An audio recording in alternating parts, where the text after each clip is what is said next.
A Soviet military advisor stationed in Afghanistan during the 1980s sent a classified cable back to Moscow that would be filed away and forgotten. The message contained 3 sentences. Soviet forces should avoid engaging Mujahideen fighters after sunset. Night operations against irregular forces in mountainous terrain produce unacceptable casualty ratios. Recommend restricting offensive actions to daylight hours only. The cable was ignored. Soviet commanders continued launching night raids into the Hindu Kush, and over the next 7 years, thousands of soldiers learned why that warning existed. Fast forward to 2005, and a different warning circulated through Pentagon planning cells. This one concerned British special forces in Iraq. The assessment was blunt: too small, too lightly equipped, too cautious for Baghdad's brutal urban warfare. Don't expand their role. That warning was also ignored. What happened next would force American commanders to confront an uncomfortable truth about how they measured military capability. Baghdad in 2005 was collapsing into sectarian genocide. Al-Qaeda in Iraq was detonating between 40 and 60 vehicle bombs per month. Death squads were dumping dozens of tortured bodies on the streets every night. The American military had deployed 160,000 personnel supported by the most expensive intelligence apparatus in human history. Satellites, signal intercepts, drone feeds running continuously. A special operations task force burning through classified budgets estimated at over $1 billion annually. They were losing, not because of resources. The problem was speed. American special operations forces were conducting raids at an impressive tempo. General Stanley McChrystal had compressed the targeting cycle from days to hours, but insurgents adapted faster. Cell structures fractured into smaller nodes. Safe houses were used for single nights. Bomb makers crossed provincial boundaries between assembly and deployment. The gap between identifying a target and putting boots on that doorstep was still measured in hours. Hours meant the target vanished. Into this catastrophe walked fewer than 60 operators from the 22nd Special Air Service Regiment. They were designated Task Force Black, supported by elements from the Special Boat Service and intelligence personnel who'd been developing networks in Iraq since before the 2003 invasion. Before they expanded operations, that Pentagon assessment circulated. The reasoning seemed logical on paper. British forces lacked the helicopter fleet American special operations relied upon. Their communications weren't fully integrated with American intelligence grids. Their rules of engagement, shaped by decades in Northern Ireland, were considered too restrictive for Baghdad's kinetic reality.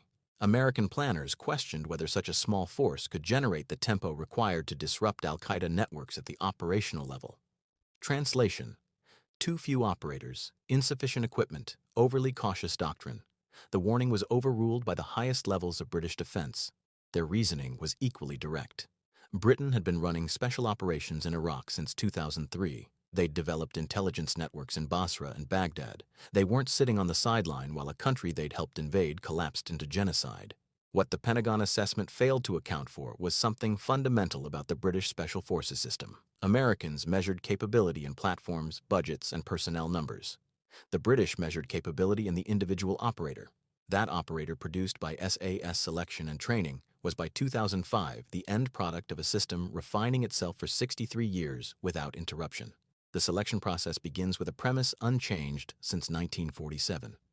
The individual must be capable of operating alone in any environment under any conditions for extended periods with minimal support. Every element tests this principle to destruction. Candidates arrive at Sennybridge Training Camp in the Brecon Beacons in groups of 100 to 200. They come from every regiment in the British Army: Parachute Regiment, Royal Marines, Infantry Battalions, Engineers, Signals, Artillery. They've already passed pre-selection fitness standards that would eliminate most special operations candidates worldwide.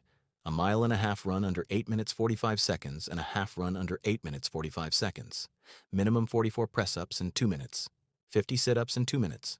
A loaded march carrying 25 kilograms over 10 miles in under 1 hour. 50 minutes? These standards are merely the entry ticket. They mean nothing. The first phase is called endurance, 4 weeks. Candidates complete timed marches across the Brecon Beacons and Black Mountains, carrying progressively heavier loads over progressively longer distances with progressively less route information. The terrain ranks among the most punishing in Western Europe. Exposed ridgelines above 600 meters where wind speeds regularly exceed 60 miles per hour. Valleys choked with waist-deep bog. Visibility that can drop to less than 10 meters without warning. Winter weather oscillates between freezing rain and near-zero visibility fog. Candidates navigate using map and compass only. No trails, no markers, no encouragement. Loads increase from 25 kilograms in week 1 to approximately 30 kilograms by week 3, plus weapon, water, and food. Distances increase from 24 kilometers to over 40 kilometers. Time limits tighten. Terrain worsens. By the end of week 3, the original group of 120 to 200 has typically been reduced to between 30 and 50.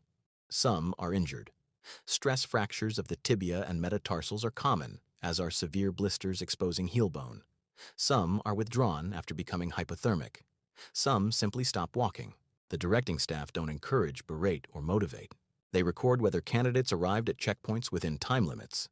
If they did, they continue. If they didn't, they're gone. The final march of endurance is called Test Week.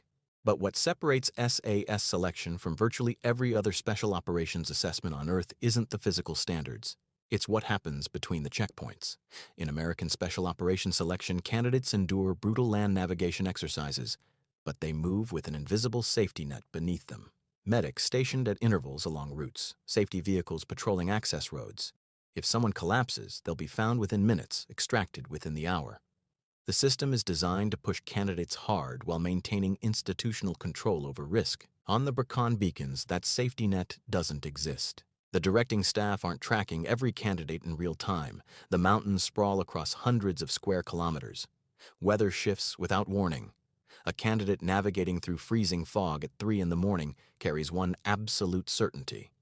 If he breaks an ankle at the bottom of a ravine, no one's coming until they notice he hasn't arrived at the next checkpoint. That could be 4 hours away, could be 5. This knowledge rewires human psychology in ways no fitness standard can replicate. It strips away every external support structure and forces a confrontation with a question most people never have to answer. Can you rely entirely on yourself? Not in theory, in practice. When your body's shutting down, when you can't see 10 meters ahead, when every logical voice in your head is screaming to stop, can you keep moving? A veteran who completed selection in the late 1990s and later served multiple tours in Iraq described the transformation this way. When you've walked 40 miles through fog so thick you can't see your own boots, carrying 80 pounds on your back, knowing absolutely nobody is coming to find you if you fall, something fundamental changes. Fear doesn't vanish, but it stops controlling you. You discover you can function when everything inside you demands you quit. Once you've learned that, you can function anywhere. Those who survive endurance, typically 15 to 30 candidates from the original intake, progress to continuation training. 4 months. Here, the survivors learn core SAS skills that transform physical endurance into operational capability. Advanced demolitions, construction and employment of over 40 different charge types from military and improvised explosives. Combat medicine exceeding most civilian paramedic standards, surgical airway insertion, chest decompression, fluid resuscitation under fire, advanced signals and communications, high-frequency radio operation, satellite communications, encrypted burst transmission, and close-quarter battle, the discipline that would define Task Force Black's war in Baghdad. Close-quarter battle training occurs at a purpose-built facility in Hereford known as the Killing House. Multi-room building, reconfigurable walls, furnished with mannequins representing hostages and terrorists. Candidates fire live ammunition, thousands upon thousands of rounds in scenarios designed to train instinctive target discrimination at ranges measured in meters. By the time a candidate completes training, he's fired an estimated 5,000 rounds in the Killing House alone. He can enter a room, identify hostile and non-hostile targets, and engage every threat with aimed shots to the head and torso in under 2 seconds. He's done this so many times the process migrates from conscious decision-making to reflexive motor pattern. His hands move before his brain finishes processing. That's the 17-second room clearance. That's what the American officer watching the drone feed couldn't comprehend. Former Director of Special Forces Brigadier Graham Lamb, who oversaw British special operations in Iraq during the critical escalation period, explained the advantage in terms of accumulated repetition. An American special operator is extremely good, Lamb noted, but British operators have been doing close-quarter battle since the Iranian embassy siege in 1980. That's 25 years of institutional muscle memory. When they go through a door, they're not thinking. They're executing a program refined by every hostage rescue, every Northern Ireland entry, every training cycle for a quarter century. You can't buy that with money. This was the force the Pentagon said was too small and too cautious for Baghdad. Task Force Black began expanding operational tempo in late 2005 and early 2006 under conditions that paralyzed a less adaptable force. They operated from a compound within the massive American base at Balad north of Baghdad, but their operations concentrated in the capital's most dangerous districts: Sadr City, Adhamiyah, Dora, the industrial zones east of the Tigris where al-Qaeda in Iraq had established bomb factories and execution chambers. The distances were significant. Balad to central Baghdad, approximately 65 kilometers by road through some of the most heavily IED-infested terrain in Iraq. Helicopter assets were limited. The British had access to a small number of Puma and Lynx helicopters, nothing approaching the fleet of Black Hawks and Chinooks that American Special Operations could summon through the 160th Special Operations Aviation Regiment. The solution was characteristically British. They adapted. When helicopters weren't available, they drove. When roads proved too dangerous for conventional vehicles, they used modified Land Rovers and later Jackal patrol vehicles fitted with electronic countermeasure equipment to defeat radio-controlled IEDs. When even those drew too much attention, they used unmarked civilian cars, a technique perfected during decades of covert operations in Northern Ireland. The SAS had been running surveillance and direct action operations from civilian vehicles in Belfast since 1969. Baghdad, for all its chaos, was a permissive environment by comparison. The intelligence architecture powering Task Force Black's operations was a hybrid system, marrying British human intelligence with American signals, intelligence, and surveillance platforms. The British contributed something Americans desperately lacked: Arabic-speaking intelligence officers with experience running agent networks in hostile urban environments. These personnel, drawn from the Intelligence Corps and MI6, had been developing networks in Iraq since before the 2003 invasion. They understood tribal dynamics, sectarian fault lines, and Baghdad's social geography in ways no satellite could replicate. Their agents weren't technical assets. They were people: shopkeepers, taxi drivers, tribal elders, disillusioned insurgents providing granular real-time intelligence that allowed Task Force Black to accomplish what the Pentagon thought impossible: find targets faster than those targets could move. An American intelligence officer who worked alongside Task Force Black at the Balad Fusion Center later described the British approach. They'd come in with a name and a neighborhood. We'd say that's not enough. They'd say, watch. 48 hours later, they'd have a grid reference, a pattern of life, and a window. We'd still be processing the initial intelligence packet. The operations themselves were executed with a tempo that accelerated throughout 2006 and into 2007, until it reached a pace not seen in special operations warfare since the SAS's own campaigns in the Western Desert in 1942. At their peak, Task Force Black was conducting between 5 and 7 raids per night, with a force that never exceeded 60 operators in country at any given time. Every operator was going through a door, clearing a building, and engaging armed insurgents multiple times per week. A sustained operational intensity that no selection process, no training regime, and no budget can fully prepare a human being for. Only the accumulated experience of previous operations can sustain performance at that level. The targeting methodology was ruthlessly systematic. Task Force Black didn't chase random insurgents. They mapped networks using a combination of human intelligence from their agent networks, signals intelligence from American and British electronic surveillance, and pattern-of-life analysis from drone feeds. They identified the key nodes in al-Qaeda in Iraq's operational structure: the bomb makers, the financiers, the logistics coordinators, the cell commanders. Then they removed those nodes one by one, night after night. The effect was devastating and, for the insurgents, inexplicable. In the Dora district of southern Baghdad, a neighborhood that had become one of AQI's most important operational bases, Task Force Black conducted a sustained series of raids over approximately 12 weeks in mid-2006. The district was a nightmare landscape of narrow streets, dense residential blocks, and a population terrorized into silence by AQI's murder squads. American conventional forces had attempted to clear Dora multiple times and failed. The insurgents simply melted into the civilian population, waited for the cordon to lift, and resumed operations within days. Task Force Black's approach was fundamentally different. They didn't cordon and search. They identified specific individuals: a bomb maker working from a garage near the intersection of 2 particular streets, a cell commander who used a specific mobile phone to coordinate attacks, a financier who moved money through a particular Hawala network, and they took them off the battlefield with surgical precision. Raids were fast, violent, and targeted. Entry teams of 4 to 6 operators moving in unmarked vehicles would approach a target compound in the early hours of the morning. A surveillance team, sometimes in position for 48 hours or more, would confirm the target's presence. The entry team would breach the door using explosive charges, mechanical breaching tools, or shotgun-applied ballistic breaches, depending on door construction. Clear the building room by room, either capture or kill the target. The entire operation from vehicle dismount to extraction rarely lasted more than 15 minutes. The precision was breathtaking, but it wasn't accidental. Every raid followed a methodology developed, tested, and refined across 40 years of operations, from the streets of Belfast to the jungles of Sierra Leone to the mountains of Afghanistan. The four-man entry team was the foundational tactical unit, a point man carrying a shotgun or battering ram for the initial breach, followed by the number 2 man with a suppressed carbine who would be first to engage any threat inside the doorway, followed by the 3 and 4 men who would clear laterally. One left, one right. The moment they crossed the threshold, each man's arc of fire was precisely delineated. Each man trusted absolutely that the operator beside him would cover his designated zone. This trust wasn't theoretical. It was earned through thousands of repetitions in the killing house, hundreds of live operations, and a selection process that had already eliminated every individual incapable of performing under ultimate stress.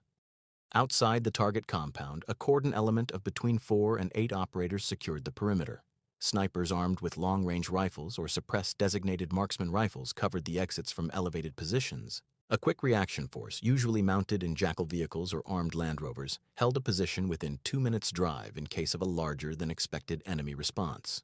Communications were maintained through encrypted personal roll radios with every operator on the same net, enabling real-time coordination that was seamless to the point of appearing telepathic. The intelligence exploitation phase was as critical as the kinetic action. Within seconds of securing a compound, designated operators would begin a methodical search for documents, electronic devices, weapons caches, and any materials that could feed the next raid. Mobile phones were gold. A single phone recovered from a dead or captured insurgent could contain numbers, text messages, and call logs that mapped an entire cell structure. Laptops and USB drives were extracted whole and immediately transported back to the fusion center at Balad, where intelligence analysts, both British and American, could begin processing within the hour. This was the engine that drove the tempo. Every raid produced intelligence. Every piece of intelligence produced new targets. The cycle fed itself with an accelerating momentum that the insurgents simply could not outpace. One intelligence officer assigned to the British element at Balad described the pace of exploitation to a post-deployment debrief that was later partially declassified. We were producing actionable intelligence from a captured phone within 90 minutes of the raid. Sometimes we had a new target package ready before the operators had finished debriefing the previous hit. There were nights where the same four-man team hit 3 different compounds in 5 hours, each raid triggered by intelligence recovered from the previous one. The insurgents had no idea how we were finding them so fast. Their operational security was designed to withstand conventional intelligence timelines. Days or weeks between identification and action. We were operating in minutes. Over those 12 weeks in Dora, Task Force Black dismantled an AQI network that had been responsible for an estimated 3 car bomb attacks per week in Baghdad. The key personnel were removed from the battlefield, some killed during raids when they resisted with weapons, some captured and transferred to detention facilities. By the end of the cycle, the car bomb attacks originating from Dora had dropped by over 80%. An American brigade commander whose unit operated in the area described the effect to journalist Sean Raymond. We couldn't do what they did. We'd go in with a company strength element, 200 soldiers, helicopters, the whole package, and we'd come out with nothing. These guys went in with 12 men and 3 cars and came out with the guy we'd been hunting for 6 months. It was like watching a different war. But Dora was only one district. Across Baghdad, Task Force Black was replicating this methodology simultaneously. In Sadr City, where the Mahdi army militia loyal to cleric Muqtada al-Sadr ran a parallel insurgency alongside AQI, British operators conducted surveillance and direct action operations in a district of over 2 million people where every resident was a potential lookout and every rooftop concealed a potential sniper position. In Adamiyah, one of the last Sunni-majority districts in eastern Baghdad, they targeted AQI commanders who were using the neighborhood as a staging area for suicide bombers being dispatched to Shia markets and mosques. In the rural areas south of Baghdad along the so-called Triangle of Death, they intercepted weapons shipments and eliminated IED facility TN networks that were killing American soldiers at a rate of over 3 per week. The cumulative effect of these operations between late 2005 and the end of 2007 was quantified in classified after-action reports that have since been partially revealed through journalistic investigation and official inquiries. According to figures compiled by Mark Urban from multiple military and intelligence sources, Task Force Black was directly responsible for removing approximately 3,750 insurgent operatives from the battlefield over a 2-year period. Of these, the majority were captured alive and transferred to detention, a fact that demolishes the Pentagon's pre-deployment concern about overly restrictive rules of engagement. But a significant number, estimated at several hundred, were killed during raids when they engaged British operators with firearms, grenades, or suicide vests. The specific incident referenced in the title, the disappearance of approximately 200 enemy fighters, relates to a concentrated period of operations in a single sector of Baghdad during the spring of 2007. Task Force Black, working in close coordination with American intelligence assets and supported by dedicated surveillance aircraft, conducted a deliberate campaign to dismantle an AQI network that had been identified as responsible for the majority of spectacular attacks in central Baghdad. The car bombs targeting markets, government buildings, and religious sites that were killing dozens of civilians per week. The network was estimated by coalition intelligence analysts to comprise between 180 and 220 active operatives: bomb makers, drivers, facilitators, safe house managers, financiers, and cell commanders. Over a period of approximately 90 days, Task Force Black systematically identified and targeted every node of this network. They started at the periphery: the drivers who moved car bombs from assembly points to deployment locations, the lookouts who surveilled target areas before attacks, and worked inward toward the leadership. Each raid produced intelligence, documents, phones, laptops, detainee interrogation reports that was immediately fed back into the targeting cycle, producing fresh targets within hours. The methodology was devastatingly effective because it exploited a fundamental weakness in AQI's organizational structure.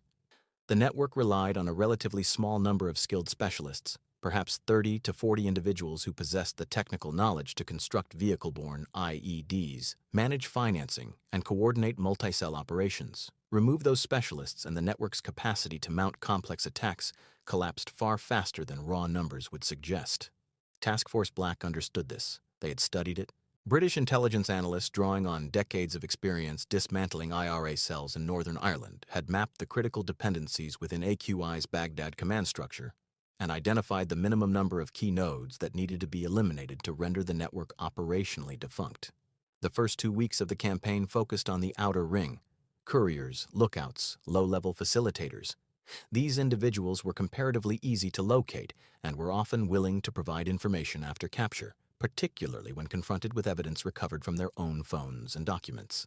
Weeks 3 through 6 targeted the middle tier: cell commanders, vehicle procurement specialists, and the safe house network managers who moved bomb makers between locations to prevent targeting.